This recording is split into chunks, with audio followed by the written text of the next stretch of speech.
Alright, so we're going to talk about comparisons. This is review from last year, so it shouldn't be brand new information, so hopefully it'll be familiar to you. We've been reading the comparisons in the conversation, so they're right there to help you when we get down to the exercise as well. But if you go ahead and look at the ¿te acuerdas box, so do you remember? Use the following formulas for comparing people or things that are different. You use más plus an adjective, adverb, or noun, and then que, and that means more than something. If we want to use menos plus an adjective, adverb, or noun plus que, that means less than something.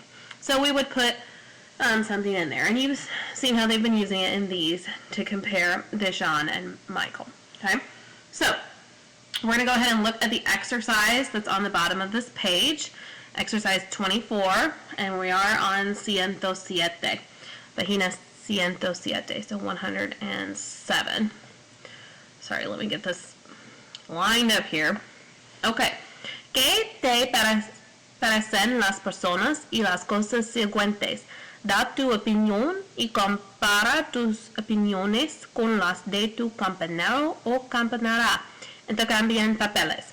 Well, we're not going to be able to exchange papers, but we are going to make some comparisons about these things that we have here, okay?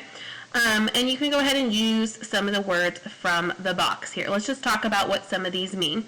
Flojo, of course, is lazy. We have interesante, interesting, inteligente, intelligent, peor, worse, sabroso, tasty, mejor, better, listo could be ready or smart, divertido, fun, difícil, difficult, exigente, demanding.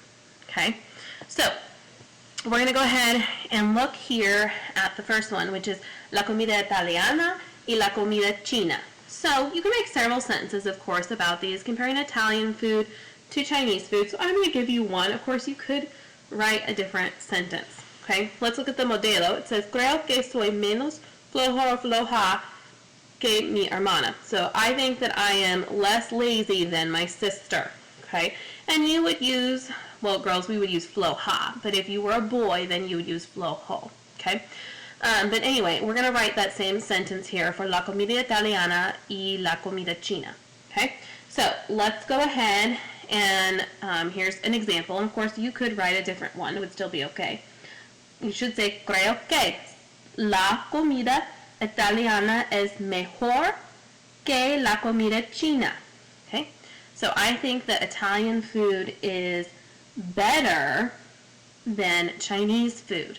And of course, you could switch them, or you could use menos. If you think, you could use like menos sabrosa, if you think that it is less tasty than. Okay, but go ahead and put something like that for numero uno. Okay, and then the next one is comparing dogs to cats. So whatever you want to write for the comparison there, you might say that one is more fun than the other.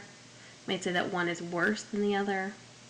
Okay, the next you're going to be comparing a beach to a party, Spanish class to geometry class, summer to winter, tests and homework, food in the cafeteria to food at home, my best friend or my friend and myself, Spanish professor and English professor. Haha, they're the same for you.